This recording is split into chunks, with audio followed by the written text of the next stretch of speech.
एक बार एक महाजन को कोई काम था तो सत्संग में अपने पुत्र को भेज दिया। पुत्र सत्संग में गया, पिताजी दुकान पर रह गए। महाजन था, बढ़िया था, दुकान खोल रखी थी। अब वो तो कबीर साहब ने तो पूरा शब्द ही कह दिया। क्या कहा है? मन को बढ़ाया। मेरा मन बाणिया रे अपनी ही बाण कदे ना भूल। मेरा मन बाणिया रे अपनी ही बाण कदे ना भूल।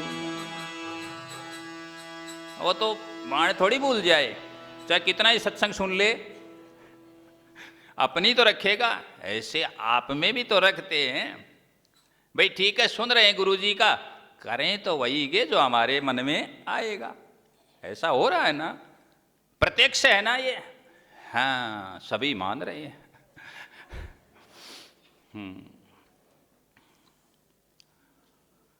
तो उस दिन महाजन ने पुत्र को भेज दिया, बेटा भेज दिया। बेटा सत्संग में गया, सत्संग सुना। महात्मा जी कह रहे थे भाई सेवा करनी चाहिए, किसी का दिल नहीं दुखाना चाहिए। सुन लिया। सत्संग के बाद दुकान पर आ गया पुत्र। पिताजी भोजन करने चले गए। अब बाजार में आपने देखा होगा कि ये गाय वगैरह फिरती रहती हैं। गाय आकर के आटा वगैरह खाने लगी। डंडी उठाई पुत्र ने, गाय को भगा दूं, लेकिन महात्मा के वचन याद आ गए। सेवा करनी चाहिए, किसी का दिल नहीं दुखाना चाहिए। वापस लाठी को रख दिया, बैठ गया आराम से गद्दी पर। गाय खाती रही। तभी भोजन करके पिताजी लौट आए। पिताजी आए, देखा गाय खा रही, आग बबूला हो गए। अरे तुझे दिखाई नहीं देता रे अंधा, तेरे पास में गाय आटा खा रही है। पुत्र ने कहा, पिताजी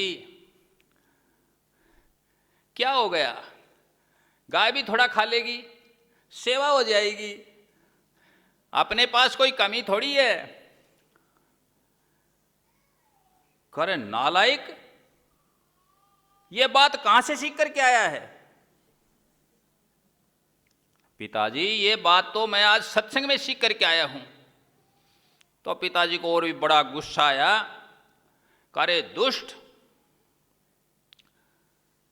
मैं 50 वर्ष से सत्संग में जाता हूं बिना नागा किए।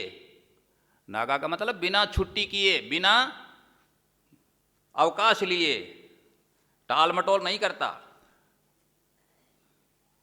मतलब कंटिन्यू जाता हूं, रेगुलरिटी है, नियमित जाता हूं। लेकिन तेरी तरह से मैं सत्संग की बातों को गांठ बांध के नहीं ले आया, साथ नहीं ले आया, वहीं पल्ला झाड़ के आ जाता हूं।